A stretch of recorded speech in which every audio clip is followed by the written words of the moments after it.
Hello दोस्तों, आप सभी का बहुत बहुत हार्दिक अभिनंदन, स्वागत है। रेलवे एनटीपीसी परीक्षा 2025 के लिए दोस्तों आज मॉक टेस्ट नंबर 13 है। यकीनन दोस्तों मैं उम्मीद करता हूँ 1 से 12 तक मॉक टेस्ट नंबर आप देख चुके होंगे। आइए दोस्तों, आज के मॉक टेस्ट नंबर में किस प्रकार से आपके एग्ज़ाम के लिए इंपॉर्टेंट क्वेश्चन बनेगा। तो दोस्तों जिनका एग्ज़ाम है उनके लिए बहुत इंपॉर्टेंट ये क्लास होने वाला है। पहला क्वेश्चन देखते हैं दोस्तों। पहला क्वेश्चन दिया गया है कि जो भारत का पहला उच्च न्यायालय है ना, कहाँ स्थापित किया गया था। तो बेसिकली दोस्तों इस क्वेश्चन का आंसर आपके कोलकाता आ जाएगा। और इस पॉइंट को आपको याद रखना है कि भारत का जो पहला उच्च न्यायालय है ना, सो कोलकाता में स्थापित किया गया था। अगर मैं बात करूँ दोस्तों, कोलकाता में जब स्थापित किया गया था तो कब जो कि स्थापित किया गया था दोस्तों, ये भी पॉइंट आपके एग्ज़ाम में हमेशा क्वेश्चन पूछा जाता है दोस्तों। तो आपको याद रखना है 1862 में, और आपको याद रखना बहुत इंपॉर्टेंट बनेंगे। अगर दोस्तों अगला क्वेश्चन के पहले देखते हैं इस क्वेश्चन के बारे में कुछ जानकारी। भारत का जो पहला उच्च न्यायालय कोलकाता में स्थापित किया गया था, जो कि इसे पहले फोर्ट विलियम में न्यायिक उच्च न्यायालय कहा जाता था। भारत उच्च न्यायालय अधिनियम 1881 के तहत जारी किया गया था, और ये एक औपचारिक तौर से 1862 में खोला गया था। और कई बार क्वेश्चन पूछा जाता है। और इसमें से आपको एक पॉइंट ये और याद रखना है कि जो बॉन्स पीकॉक है ना, कोलकाता उच्च न्यायालय के जो पहले मुख्य न्यायाधीश हुआ करता था, ये आपके एग्जाम के लिए बहुत इंपॉर्टेंट बनेगा। आपको याद रखना है कब जो कि खोला गया था 1862 में, और उनके पहले मुख्य न्यायाधीश तो बेसिकली बॉन्स पीकॉक, आपको याद रखना है। अगला क्वेश्चन देखते हैं दोस्तों कि जो सांची के स्तूप है ना, उनका निर्माण किसने करवाया गया था। तो बेसिकली अशोक के द्वारा आपके सांची का जो स्तूप है ना, ये निर्माण करवाया गया था। अगर मैं बात करूँ जो ये सांची है ना, सांची स्तूप बेसिकली किस राज्य में स्थित है, तो कर्नाटका में स्थित है। और सांची आपके 1986 में यूनेस्को में शामिल है। इस पॉइंट को भी आप याद रखिएगा, आपके एग्ज़ाम में बहुत इंपॉर्टेंट बनता है। दोस्तों आपके एग्ज़ाम में हमेशा अशोक से संबंधित ये क्वेश्चन पूछा जाता है कि अशोक ने 14 शिलालेख दिया गया था, उसमें से पहले शिलालेख, दूसरे शिलालेख, तीसरे शिलालेख, इन सभी शिलालेख से भी आपके एग्जाम में क्वेश्चन पूछा जाता है। अगर मैं बात करूं अशोक मौर्य जो वंश के शासक के रूप में रहा, इनका कार्यकाल की मैं बात करूं दोस्तों, तो 269 से लेकर दोस्तों 232 के बीच में। इस पॉइंट को भी आप याद रखिएगा, आपके एग्ज़ाम के लिए बहुत इंपॉर्टेंट बनेंगे। अगर मैं बात करूं कि अशोक मौर्य वंश का एक भारतीय सम्राट थे। अशोक को बेसिकली देवनाम प्रियदर्शी के नाम से जाना जाता है। अशोक 261 ईस्वी पूर्व में कलिंग युद्ध में कलिंग पर आक्रमण किया गया था। इस पॉइंट को भी आपको याद रखना है कि अशोक ने कलिंग युद्ध कब लड़ा गया था, तो बेसिकली 261 ईस्वी में लड़ा था। अगर मैं बात करूं दोस्तों, चाणक्य एक शाही सलाहकार थे जिन्होंने मौर्य सम्राट के चंद्रगुप्त को सत्ता में आने की सहायता किया गया था। चंद्रगुप्त मौर्य प्राचीन मौर्य साम्राज्य के संस्थापक थे, जो कि बिंदुसार भारत के दूसरे मौर्य सम्राट और सबसे प्रसिद्ध शासक अशोक के पिता भी रहे थे। इस पॉइंट को भी आपको एडिशनल में याद रखना है। अगला क्वेश्चन है कि कौन सा उद्योग चूना पत्थर को कच्चे माल के रूप में उपयोग किया जाता है। बेसिकली सीमेंट का जो है ना दोस्तों, आपके चूना पत्थर को कच्चे माल के रूप में उपयोग किया जाता है। और ये आपके एनटीपीसी के लिए इम्पोर्टेंट है दोस्तों, आपको याद रखना है। अगर मैं बात करूँ, चूना पत्थर कैल्शियम कार्बोनेट का एक रूप है जिनका उपयोग सीमेंट के निर्माण के लिए कई बड़े पैमानों पर किया जाता है। सीमेंट का निर्माण कैल्शियम, सिलिकॉन और एल्युमिनियम आयरन और अन्य अवयवों के बारीकी से नियंत्रित रासायनिक संयोजन के माध्यम से किया जाता है। कुचल चूना पत्थर अक्सर पोर्टलैंड सीमेंट के निर्माण से कच्चा माल के होता है। अगर मैं बात करूं जो कैल्शियम कार्बोनेट के जो सूत्र है ना, कई बार आपके एग्जाम में क्वेश्चन पूछा जाता है कि CaCO3 कैल्शियम कार्बोनेट का सूत्र है, और इस पॉइंट को आपको याद रखना है। चूना पत्थर एक कार्बोनेट तल छट्टी चट्टान है जो मुख्य रूप से कैल्शियम कार्बोनेट से बना है। चूना पत्थर गर्म करते समय आपके क्या छोड़ता है, तो कार्बन डाइऑक्साइड गैस छोड़ता है। इस पॉइंट को भी याद रखिएगा। ये आपके 2 पॉइंट आपके एग्जाम के लिए हमेशा कैल्शियम कार्बोनेट से क्वेश्चन पूछा जाता है, क्योंकि साइंस से हमेशा इस तरह से क्वेश्चन आपके एग्जाम में देखने को मिलता है। अगला क्वेश्चन है कि साइमन कमीशन भारत में कब आया था। तो बेसिकली 1928 में, जो कि 1927 में इसका क्या हुआ था, तो बेसिकली गठन हुआ था। ठीक है, 1927 में गठन हुआ था और 1928 में भारत में आगमन हुआ था। इस पॉइंट को याद रखिएगा, हमेशा साइमन कमीशन से क्वेश्चन पूछा जाता है।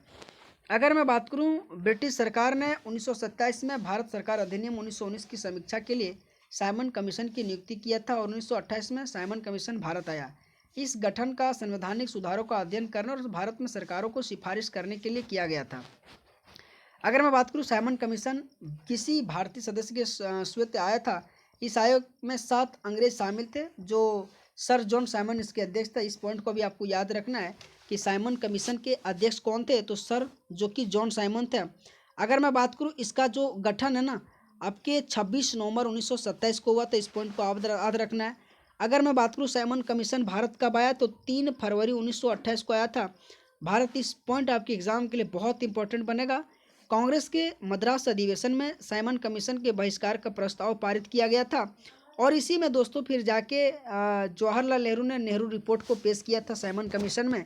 इस पॉइंट को भी आपको याद रखना है। अगला क्वेश्चन है दोस्तों कि प्रसिद्ध जो हिंदी उपन्यास तमस है ना, किसके द्वारा लिखा गया है, तो बेसिकली दोस्तों विषम साइनी के द्वारा ये तमस जो कि लिखा गया है और आपके एग्जाम के लिए हमेशा इस तरह से क्वेश्चन देखने को मिलता है। अगला क्वेश्चन है कि भारत में पहला जो परमाणु ऊर्जा संयंत्र कहाँ स्थापित किया गया है। अगर मैं बात करूँ दोस्तों, भारत के पहला जो परमाणु ऊर्जा संयंत्र है ना, बेसिकली पहला की मैं बात कर रहा हूँ दोस्तों, तो इस क्वेश्चन का दोस्तों आंसर आ जाएगा आपका ऑप्शन नंबर सी, जो कि तारापुर आ जाएगा। तारापुर दोस्तों ये बेसिकली आपके महाराष्ट्र में स्थित है। काकरापारा दोस्तों आपके ये गुजरात में स्थित है। कलपक्कम दोस्तों ये आपके तमिलनाडु में स्थित है। आपके एग्जाम के लिए हमेशा इंपॉर्टेंट बनता है। कलपक्कम तमिलनाडु, काकरापारा गुजरात, तारापुर आपके महाराष्ट्र। और पहला अगर परमाणु ऊर्जा संयंत्र की बात करूँ तो बेसिकली तारापुर आ जाएगा। अगर केगा की मैं बात करूँ दोस्तों तो कर्नाटक आ जाएगा। आइए दोस्तों कुछ जानकारी प्राप्त करते हैं। कलपक्कम में स्थित जो मद्रास परमाणु ऊर्जा संयंत्र है ना, भारत का पहला पूरी तरह से आपके स्वदेशी रूप से निर्मित है, जो कि काकरापारा परमाणु ऊर्जा अगर मैं बात करूँ तो ये गुजरात राज्य में स्थित है और ताप्ती नदी के किनारे स्थित है। केगा आपकी बेसिकली कर्नाटक राज्य में स्थित है। और आपके हमेशा एग्जाम में परमाणु जो संयंत्र है ना, उनसे क्वेश्चन हमेशा पूछा जाता है। अगला क्वेश्चन है जो हिंदुस्तान रिपब्लिकन एसोसिएशन की स्थापना कब हुआ था, तो 1924 में हुआ था। इस पॉइंट को आपको याद रखना है कि हिंदुस्तान रिपब्लिकन एसोसिएशन की स्थापना 1924 में। अगर मैं दोस्तों बात करूं कि हिंदुस्तान रिपब्लिकन एसोसिएशन 1924 में गठित एक क्रांतिकारी संगठन था और इसका अगर मैं बात करूं गठन राम जो प्रसाद बिस्मिल्ला और सचिंद्र नाथ सन्याल ने किया था।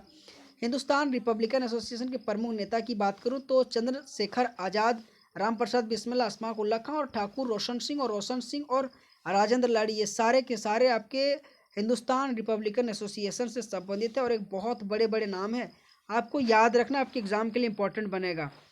1923 में इलाहाबाद में हिंदुस्तान रिपब्लिकन एसोसिएशन के लिए संविधान में मसौदा तैयार किया गया था। यह अंग्रेज के खिलाफ राष्ट्रीय स्तर पर पहला क्रांतिकारी आंदोलन था। काकोरी जो षड्यंत्र हिंदुस्तान रिपब्लिक एसोसिएशन से जुड़ा था और अंग्रेजों ने काकोरी षड्यंत्र में शामिल होने के लिए हिंदुस्तानी रिपब्लिक एसोसिएशन के नेता को पकड़ लिया गया था। और अगर मैं बात करूँ राम प्रसाद बिस्मिल्ला, अशफाक उल्ला खां और रोशन सिंह लाड़ी और राजेंद्र लाहौरी को 1927 में फांसी दिया था। इस पॉइंट को भी आपको याद रखना, आपके एग्जाम में हमेशा क्वेश्चन पूछा जाता है कि राम प्रसाद बिस्मिल्ला, अशफाक उल्ला खां, रोशन सिंह और राजेंद्र लाड़ी को कब फांसी की सजा दिया गया था, तो 1927 में दिया गया था। 27 फरवरी 1931 को चंद्रशेखर आज़ाद ने खुद को गोली मार ली थी। इस पॉइंट को भी आपको याद रखना है। बाद में हिंदुस्तान रिपब्लिकन एसोसिएशन का नाम बदलकर हिंदुस्तान सोशलिस्ट रिपब्लिकन एसोसिएशन की स्थापना किया गया था और ये आपके 1928 में नाम चेंज कर दिया गया था। इस पॉइंट को भी आप याद रखिएगा। दोस्तों अगर आपको क्लास अच्छा लग रहा दोस्तों, अगर आपकी मेरी मेहनत के लिए अच्छा लग रहा दोस्तों, तो आप हमारे चैनल को आप जरूर सब्सक्राइब करना दोस्तों और प्यारा से एक कमेंट भी आप जरूर कीजिएगा। मानव शरीर का पीएच मान कितना होता है, 7.35 से 7.45 के बीच में आपके मानव शरीर का पीएच मान वैल्यू होता है। बहुत इंपॉर्टेंट बनता है दोस्तों, आपके एग्जाम में 0 से 14 के बीच में होता है दोस्तों। 7 आपके उदासीन होता है। अगर 7 से कम की मैं बात करूँ तो आपके अम्ल होता है। 7 से अधिक की मैं बात करूँ तो क्षारीय होता है। मानव शरीर का पीएच मान 7.35 से लेकर 7.45 होता है। पीएच मान का मतलब होता है हाइड्रोजन की क्षमता को ज्ञात करना। पीएच स्केल का जो पैमाने की मैं बात करूं दोस्तों तो अम्लीय क्षारीयता को घोल या हाइड्रोजन आयनों की सांद्रता के आधार पर व्यक्त करने के लिए किया जाता है। अगर मैं बात करूं पीएच स्केल की खोज आपके सोरेनसन ने की थी और पीएच मान जो से 0 से 14 तक होता है, जो कि पीएच अगर 7 से अगर पीएच वैल्यू 7 से अगर अधिक है तो आपकी क्या होता है, 7 7 या तो अम्लीय हो जाता है। 7 से जो कि दोस्तों अधिक अम्ल है, अधिक है तो क्षारीय होता है, पीएच अगर 7 हो तो विलियन होता है ना दोस्तों। इस पॉइंट को आपको याद रखना है। अम्ल और क्षार की शक्ति क्रमशः हाइड्रोजन आयन होता है और OH माइनस आयनों की संख्या पर निर्भर करती है। इस पॉइंट को आपको याद रखना है।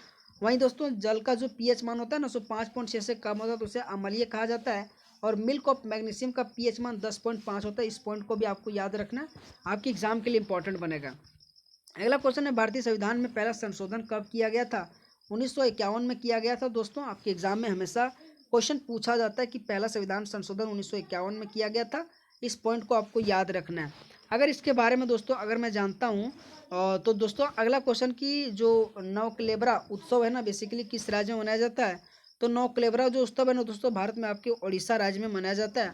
और हमेशा आपको याद रखना है दोस्तों, उड़ीसा हो गया, असम हो गया, सिक्किम हो गया, पश्चिम बंगाल, इन सभी राज्यों के जितने भी फेस्टिवल है दोस्तों आपके एग्जाम में हमेशा क्वेश्चन पूछा जाता है, तो आपको याद रखना है।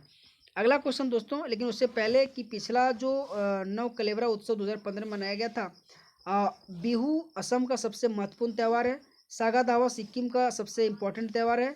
और दोस्तों अगर मैं बात करूँ पश्चिम बंगाल का, तो जमाई षष्ठी, ये 3 नाम, बिहू असम, सागा दावा सिक्किम और जमाई षष्ठी, बेसिकली पश्चिम बंगाल में मनाए जाने वाले बहुत इंपॉर्टेंट फेस्टिवल आपको याद रखना है। राजा रवि वर्मा एक प्रकार से क्या है? तो एक प्रकार से आपके दोस्तों चित्रकारी है, ठीक है। राजा रवि वर्मा एक प्रकार से चित्रकारी है, जिसे दोस्तों बहुत इंपॉर्टेंट जो कि राजा रवि वर्मा ने जो कि किया था, सरस्वती का चित्र इन्होंने बनवाया था। और हमेशा राजा रवि वर्मा से क्वेश्चन पूछा जाता है।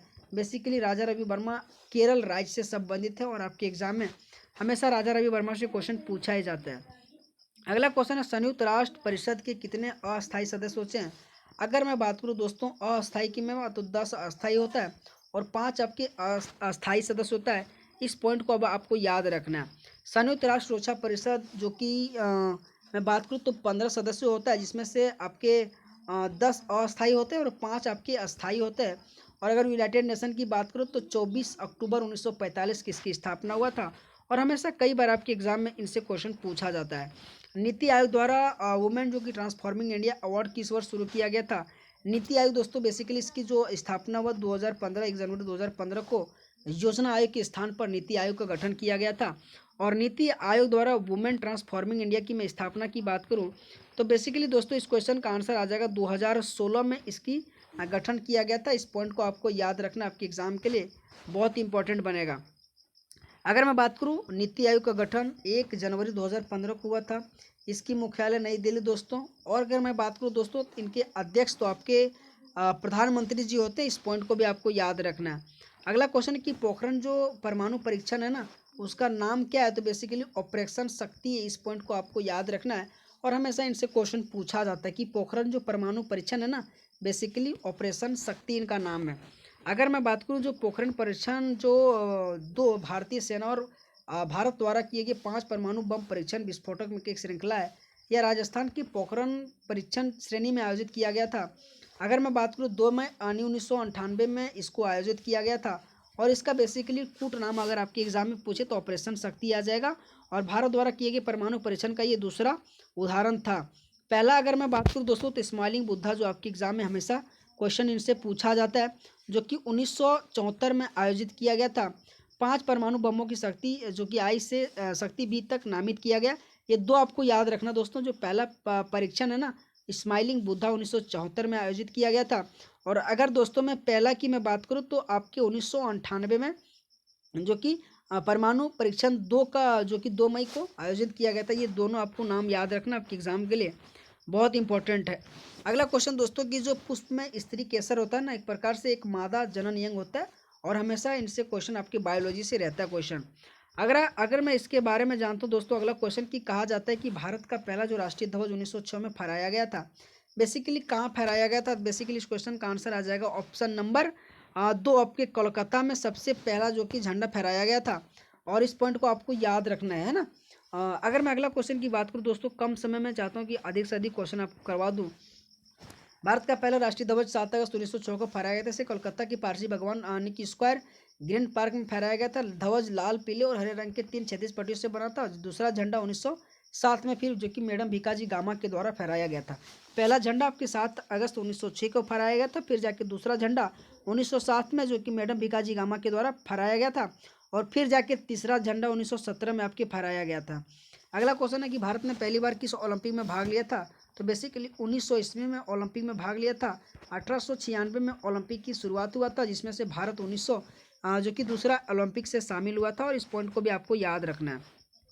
1900 ओलंपिक में भाग लिया था। अगर मैं बात करूँ अंतर्राष्ट्रीय ओलंपिक समिति की, जो कि शासी निकाय, और पहला आधुनिक ओलंपिक 1896 एथेंस जो कि ग्रीस में आयोजित किया गया था।